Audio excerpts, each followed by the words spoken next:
Hi, I'm Jenny Armitage, and I was pleased and flattered to be asked to come and judge the Something Red contest and show for the Artists in Action. It's been a pleasure to do it. It's been a lot of fun. Little bit puzzling from time to time with this show because rather than having places 1 through 5, there were separate categories. And so I felt like I judged the show over and over, one for each category. I'm startled that I didn't give an award to a watercolor.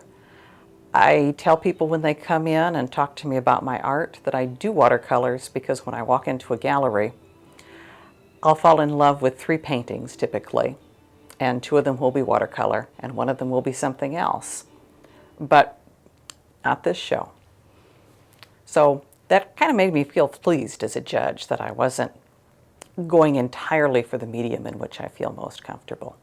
I've been doing watercolors for 10 or 15 years, showing locally at art fairs. I belong to Corvallis's Art in the Valley, a cooperative in Corvallis, where I've been hanging, 10 years.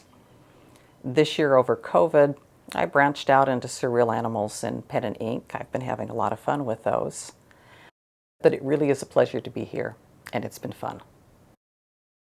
This year, Artists in Action decided to, rather than awarding prizes for 1 through 4 or 1 through 6, to give specific awards for not only Best in Show, but also Best Botanical, Best Use of Unconventional Materials, Best Use of Red, and Best Original Composition. All of those awards are of equal value with the exception of Best in Show.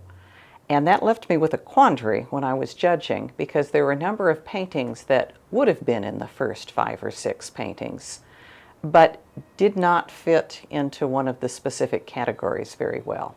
This honorable mention is one of those, not a painting, but a sculpture. I think it's a lovely thing. It has presence. It's intriguing. It's well made. The closer you get to it, the more you like it. The tooling on this is beautiful, and you probably can't see in the video, but the red is right in here. And what it is a little liquid glass bulb that has red liquid in it. And if you move it, that's flowing. Just a lovely piece. And that's all I have to say about it, except that I want to touch it, which is something that all sculpture should make you want to do. The award for Best Botanical goes to Patricia Young. I was charmed by this painting when I saw it both online when I was doing preliminary judging, and it just jumped out at me when I walked into the gallery today.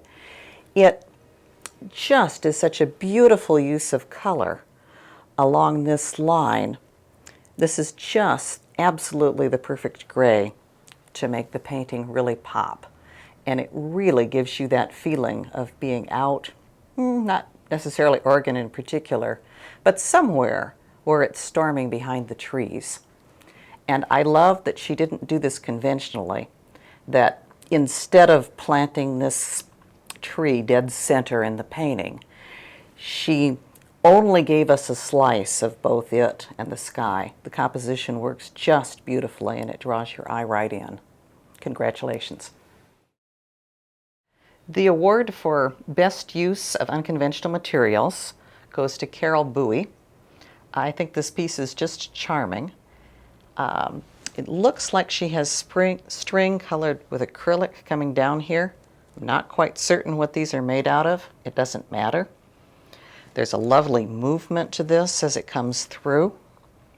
I love the bright orange and red up against the dark blue background. It feels almost like folk art. It's more sophisticated than that.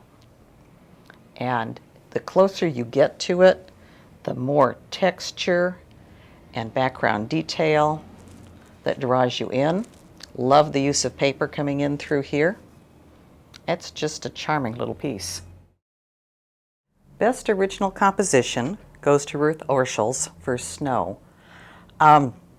This is a practically square painting, and it's very hard to do a composition that works with a square painting.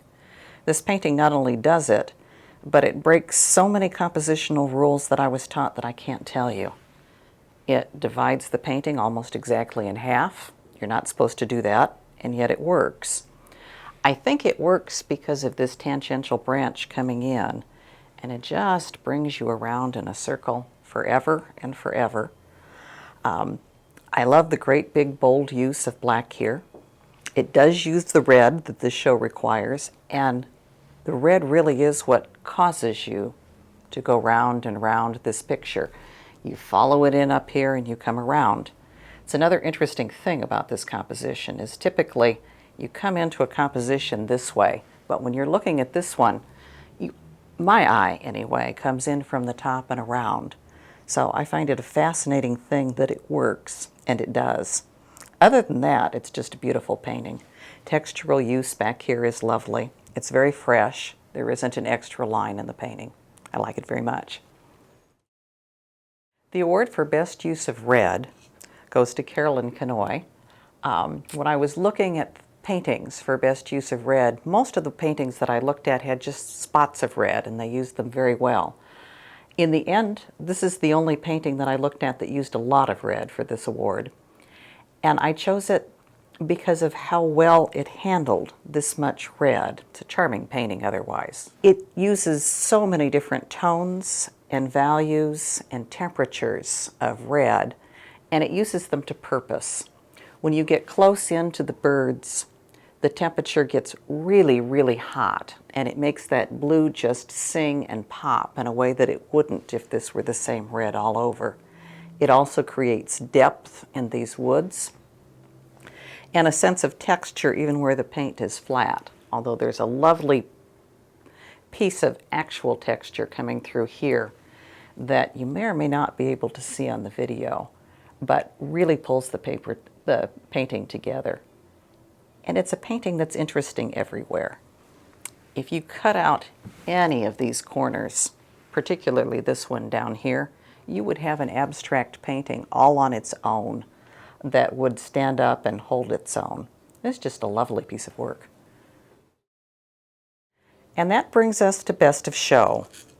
This is Exogenesis by Lisa Zoller, and it was in contention for more than one award. If I had not chosen it for Best of Show, it would undoubtedly have been either Best Use of Red, Best Original Composition, or possibly Best Use of Unconventional Materials. It fits all of those categories, and it was in my top couple paintings for all of those categories.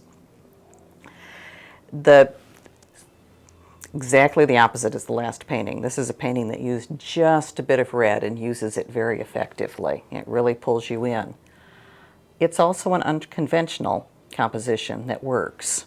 Again, we've got a piece that's coming right straight down the middle. Not supposed to do that. We've got it divided across the center.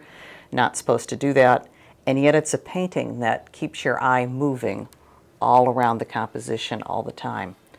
I don't think I've seen a composition that works quite like it, but every time I look at it, I'm drawn in, and I look at it a long time.